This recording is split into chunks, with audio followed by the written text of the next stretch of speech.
Intermediate అయిపోయాక ఒక mind set వచ్చేస్తుందండి పిల్లలకి. మేము బోల్డ్ సాధించేసాం, ఎగ్జామ్స్ రాసేసాం, ఎంట్రన్స్లు కూడా అయిపోయాయి, ఇంకా చాలేదు అనే ఒక లైట్ తీసుకునే మోడ్కి వస్తారు. అంటే దీంట్లో ఇండియా మొత్తంలో ఈ కైండ్ ఆఫ్ యాటిట్యూడ్ మన తెలుగు రాష్ట్రాల్లో ఉంది మ్యామ్. అవును. అంటే లాంగ్ బ్యాక్ ఒక సర్వే చేస్తున్నారు. దాంట్లో ఏంటంటే ఇంటర్మీడియట్ లో మన పిల్లలు అంటే ఐఐటి ఆల్మోస్ట్ 50% మన పిల్లలే కొడతారు. బట్ ఫెయిల్ అవుతున్న వాళ్ళు ఫస్ట్ ఇయర్ లో ఎక్కువ పర్సెంట్ మన తెలుగు పిల్లలే. అవును అవును. సో అప్పుడు ఐ థింక్ మద్రాస్ ఐఐటి వాళ్ళు ఎవరో ఒక చిన్న సర్వే చేస్తే మన వాళ్ళని అడిగితే ఎందుకురా బాబు మీరు యూనో అంత లైట్ గా తీసుకుంటారు, ఫెయిల్ అయిపోతున్నారు అని చెప్తే మళ్ళీ వండర్ఫుల్ థింగ్ ఏంటంటే ఫైనల్ ఇయర్కి వచ్చేప్పటికి there once again back.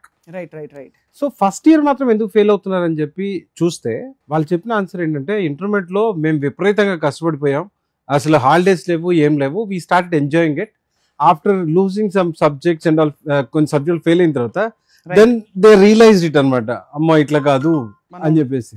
So ఆ రకంగా చూసుకున్నప్పుడు మన పిల్లలు ఇంటర్మీడియట్ ఆ ఏజ్ లో అందరికన్నా ఎక్కువ కష్టపడతారు మ్యామ్. కరెక్ట్. నిజంగా అది ఒక రకంగా మంచిదే. పిల్లలు ఆ విషయం తెలుసుకోగలిగితే చాలా బాగుంటుంది. వాళ్ళ మంచి కోసమే తల్లిదండ్రులు కావచ్చు, లేకపోతే మన కాలేజెస్ కావచ్చు, అంత కష్టపడేది వాళ్ళ బెటర్మెంట్ కోసం అనేది వాళ్ళకి అర్థమవుతే బాగుంటుంది.